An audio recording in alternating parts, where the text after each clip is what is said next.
T20 world cup విజేతగా నిలిచిన భారత జట్టు 3 రోజుల తర్వాత స్వదేశం చేరుకుంది. ఈ నెల 29న జరిగిన ఫైనల్ పోరులో దక్షిణాఫ్రికాపై అద్భుత విజయం సాధించిన రోహిత్ సేన గురువారం ఉదయం ఢిల్లీ విమానాశ్రయానికి చేరుకుంది. ఎయిర్పోర్టుకు చేరుకున్న టీమిండియా ప్లేయర్లకు బీసీసీఐ అధికారులు, అభిమానులు ఘనస్వాగతం పలికారు.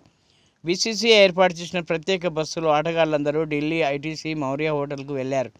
అక్కడ నుంచి నేరుగా వెళ్లి ప్రధాని నరేంద్ర మోదీతో భారత ప్లేయర్లు భేటీ అయ్యారు.